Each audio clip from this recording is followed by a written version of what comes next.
प्यारे बच्चों नमस्कार। स्वागत है आपका channel maths with Krishnakant Tripathi में।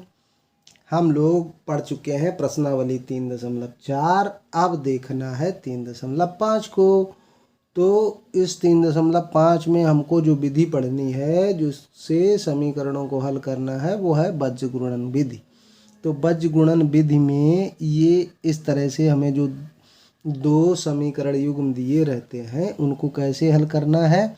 तो जैसे x है, अब x फिर है a1 और a2।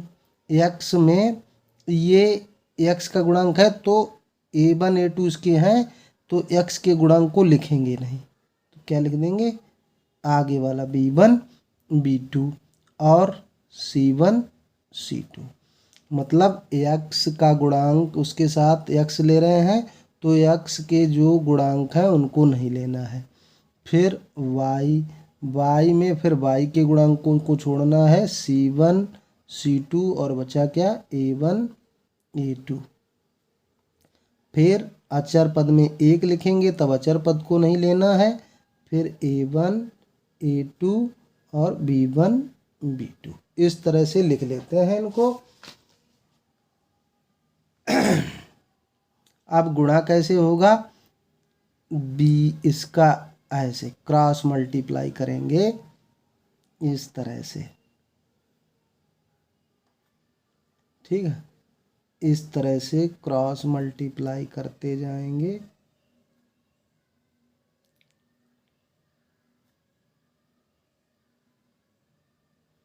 बस इसी को हम लिख देते हैं कैसे, x अपान b1 c2 पहले, बीच में माइनस का चिन्ह, फिर b2 c1 बराबर y अपान c1 a2 minus c2 a1 बराबर 1/a1 b2 minus a2 b1। तो आपको समझ में आ गया होगा कैसे करना है। नहीं समझ में आया एक बार और समझ लीजिए। इस तरह के दो समीकरण दिए होंगे, अब इसको भूल जाइए, डायरेक्ट करिए। x अपान क्या लिखना है, x को छोड़ दीजिए b1 c2 minus b2 c1। फिर y को छोड़ दीजिए, यहाँ से चलेंगे c1 a2 minus a1 c2। फिर अचर पद को छोड़ दीजिए तो यहाँ पे आ गए a1 b2 minus a2 b1। तो इस तरह से इस समीकरण युग्म को हल करेंगे। इस विधि को हम कहते हैं बज्र गुणन विधि। अब 3.5 का पहला प्रश्न है, निम्न रैखिक समीकरणों के युग्मों में से किसका एक अद्वितीय है, किसका अद्वितीय हल है, किसका कोई हल नहीं है, या किसके अपरिमित रूप से अनेक हल हैं। अद्वितीय हल की स्थिति में उसे बज्र गुणन विधि से हल कीजिए। तो पीछे जो चैप्टर में हमने समीकरणों को हल करने की विधियां पढ़ी हुई थी उनको आपको याद रखना है। कौन कौन सी विधि थी, अगर इस तरह के समीकरण दिए गए हैं तो अगर पहली स्थिति थी a1/a2 does not equal to b1/b2, तब ये क्या होता था, अद्वितीय हल होता था। दूसरी थी a1/a2 बराबर b1/b2 does not equal to c1/c2, तब क्या होता था, कोई हल नहीं, कोई हल नहीं। और एक तीसरी थी a1/a2 बराबर b1/b2 बराबर c1/c2, तो इसके अपरिमित रूप से अनंत हल होते थे। तो यही हमको देखना है इन समीकरणों में। तो यहाँ पे a1 का मान कितना है, x का गुणांक कितना है 1, a1/a2 निकालेंगे तो यहाँ 1, यहाँ पे 3, 1/3। b1/b2 निकाल लें, यहाँ b1 यानी कि y का गुणांक कितना है -3, यहाँ कितना है -9, काट दिए 3 एकम 3, 3 तिया 9 यानी कि 1/3। और c1 अपान c2 देख लेंगे तो -3 और यहाँ -2 माइनस माइनस काट देंगे तो 3/2 रह जाएगा। तो हमें क्या दिखाई दे रहा है कि A1/A2 बराबर B1/B2 does not equal to C1/C2। तो क्या हो गया यहाँ, इस समीकरण का कोई हल नहीं है।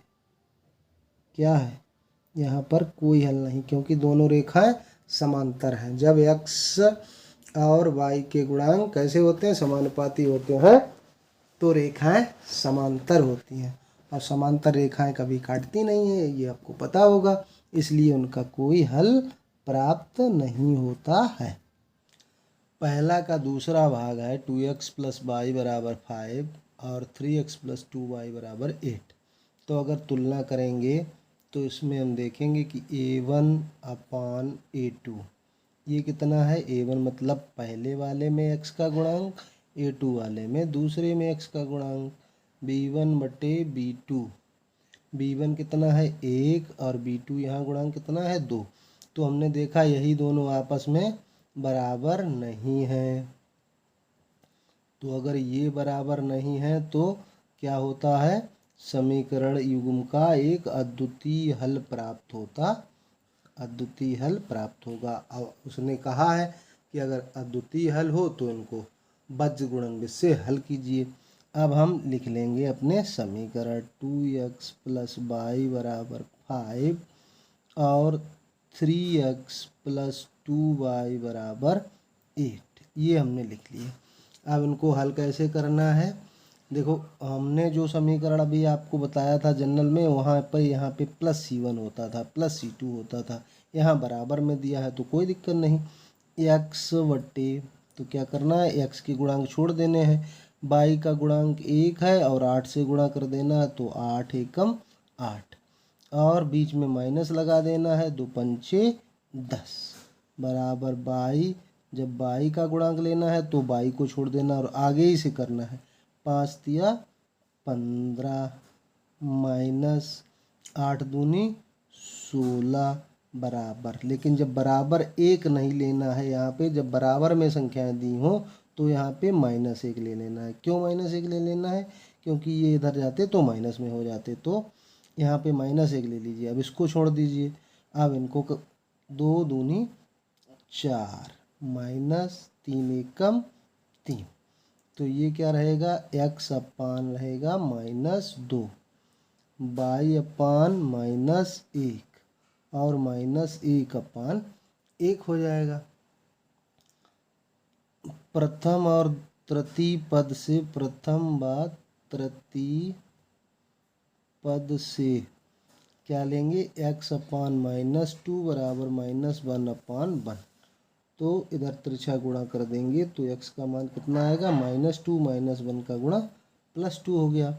ऐसे ही द्वितीय व तृतीय पद से जब लेंगे तो y अपान -1 आएगा बराबर -1/1 आएगा, यानी कि गुणा करेंगे तो y बराबर 1 हो जाएगा। बस यही हो गया हमारा आंसर, x बराबर 2 y बराबर 1। अब ये हमारा तीसरा भाग दिया गया है, तो सबसे पहले क्या करना है, उनकी जांच करनी है कि अद्वितीय हल है कि नहीं है। A1/A2, A1 का मान 3 और A2 का मान यहाँ पे 6 है। B1/B2 बराबर -5 बटा -10 और C1/C2 बराबर 20 बटा 40। तो आपने देखा कि ये भी 1/2 आ गया, ये भी 1/2 आ गया, 5 दूना 10 होता है, और बराबर C1/C2 ये भी 1/2 आ गया, क्योंकि 20 दूनी 40। तो कितना हल हो गया, ये कौन सी कंडीशन आ गई, अनंत हल वाली कंडीशन आ गई। तो अद्वितीय हल नहीं है, तो फिर अनंत हल तो हम लोग निकाल नहीं सकते। अनंत हल का जितने मान रखेंगे उतने ही मान हमको प्राप्त होते चले जाएंगे, तो छोड़ देना है, क्योंकि हमको सिर्फ वही हल करना है जब समीकरण निकाय का अद्वितीय हल हो। चौथा भाग में देखते हैं, A1/A2 का मान, चौथे भाग में यहाँ x का गुणांक 1, यहाँ x का गुणांक 3, B1/B2 दोनों में b1 भी -3 b2 भी -3, ये कैंसिल हो गया, 3 3 कैंसिल हो गए तो 1 आ गया। तो हमने देखा कि यही दोनों मान आपस में बराबर नहीं हैं। तो ये किसकी कंडीशन आ गई हमारी? अद्वितीय हल की कंडीशन आ गई। अब